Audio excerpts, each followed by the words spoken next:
तो दिल्ली के अस्पतालों में बाहरी लोगों का इलाज रोकने के अरविंद केजरीवाल के आदेश को एलजी अनिल बैजल ने बदला तो राजनीति गर्मा गई। केजरीवाल सरकार कह रही है कि ये दिल्ली वालों की जान बचाने के लिए जरूरी है, तो एलजी कह रहे हैं कि ये संवैधानिक अधिकार का उल्लंघन है।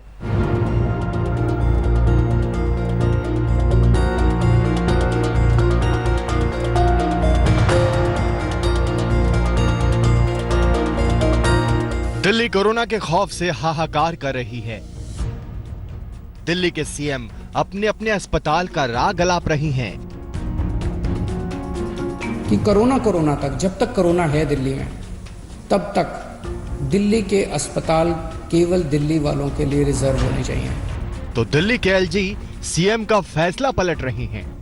माननीय उपराज्यपाल महोदय ने दिल्ली सरकार के फैसलों को निरस्त किया है, उसका हम स्वागत करते हैं। जब वक्त मिलजुल कर कोरोना संकट का सामना करने का है, तो दिल्ली और केंद्र सरकार दो किनारों पर खड़ी दिख रही है।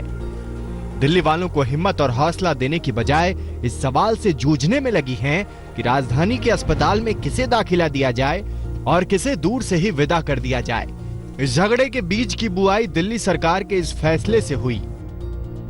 दिल्ली में इस वक्त कोरोना के केसेस बहुत ज्यादा बढ़ रहे हैं और जून के अंत तक दिल्ली को लगभग 15,000 बेड्स की जरूरत होगी। ये कहां से आएंगे? तो इसीलिए उनका ये सुझाव है कि दिल्ली के सारे अस्पताल केवल दिल्ली के लोगों के लिए कुछ महीनों के लिए होने चाहिए और दिल्ली के अस्पतालों को पूरे देश के लोगों के लिए फिलहाल नहीं खोलना चाहिए। केजरीवाल ने दिल्ली के हितों की दुहाई दी, लेकिन दिल्ली के एलजी को उनकी दलील नागवार लगी। मुख्यमंत्री का फैसला पलटते हुए एलजी ने नया आदेश जारी कर दिया। आदेश में दो टूक कहा गया, स्वास्थ्य का अधिकार जीने के अधिकार से जुड़ा है। सुप्रीम कोर्ट कई फैसलों में इस पर मुहर लगा चुकी है।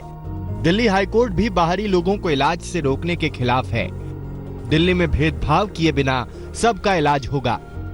दिल्ली के बाहर वालों को इलाज से नहीं रोका जाएगा।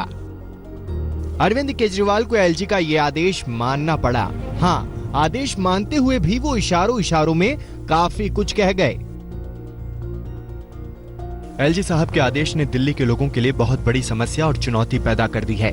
देश भर से आने वाले लोगों के लिए कोरोना महामारी के दौरान इलाज का इंतजाम करना बड़ी चुनौती है। शायद भगवान की मर्जी है कि हम पूरे देश के लोगों की सेवा करें। हम सब के इलाज का इंतजाम करने की कोशिश करेंगे। मुख्यमंत्री अरविंद केजरीवाल जी ने पूरा प्लान बना रखा था कि कितने केसेस होने पर कितने बेड की जरूरत पड़ेगी और वो कैसे अरेंज होंगे। उसी के हिसाब से कल दिल्ली सरकार ने ये फैसला लिया था, लेकिन भारतीय जनता पार्टी ने एलजी के ऊपर दबाव डाल के जबरन उनसे ये आदेश पारित कराया है। मैं भारतीय जनता पार्टी से ये पूछना चाहता हूँ कि आप देश में कोरोना के इलाज की राजनीति कर रहे हो, कोरोना के इलाज के काम के लिए काम कर रहे हो, या कोरोना के नाम पे राजनीति कर रहे हो, राज्य सरकारों की योजनाओं को फेल करने की राजनीति कर रहे हो? जो माननीय उपराज्यपाल महोदय ने दिल्ली सरकार के फैसलों को निरस्त किया है, उसका हम स्वागत करते हैं। भारतीय जनता पार्टी की पहले से ही मांग थी कि जिस तरह से दिल्ली के मुख्यमंत्री, दिल्ली सरकार अपनी नाकामियों को छुपाने के लिए इस तरह की हथकंडे अपना रही थी। केजरीवाल जानते हैं ये वक्त दूसरा है। दिल्ली महामारी की चपेट में है। आपदा प्रबंधन अथॉरिटी के अध्यक्ष होने के नाते दिल्ली के एलजी के पास इस वक्त असीम अधिकार है। लेकिन आदेश मानते हुए भी आम आदमी पार्टी और बीजेपी दोनों सियासी गेम कर गए। बीजेपी ने दिल्ली से सटे हरियाणा और उत्तर प्रदेश का ख्याल रखा और केजरीवाल तो ओनली दिल्ली का राग अलाप ही गए। पंकज जैन, दिल्ली आज तक। और फिर इसी के बाद एक बैठक हुई, लेकिन बैठक में क्या कुछ हुआ, मनीष सिसोदिया ने क्या कहा बैठक से बाहर आने के बाद, आइए सुनते हैं। उन्होंने कहा 31 जुलाई तक 80,000 बेड की जरूरत होगी और उससे पहले उन्होंने ये भी कहा कि एलजी के फैसले से दिल्ली वालों को संकट एलजी के फैसले ने दिल्ली वालों को संकट में डाल दिया है।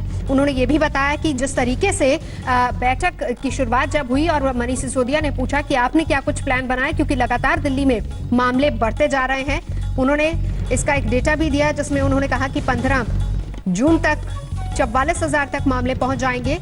6,600 बेड्स की जरूरत होगी, 30 जून तक 1 लाख, और तब 15,000 बेड्स की जरूरत होगी। और ऐसे ही उन्होंने 31 जुलाई तक का पूरा आंकड़ा बताया, जब 80,000 बेड की जरूरत होगी। तो ऐसे में दिल्ली वाले कहां जाएंगे? तो इसी को लेकर मनीष सिसोदिया ने पत्रकारों को बताया कि इसका कोई जवाब नहीं था, यानी हमें अब वो फैसला मानना पड़ेगा।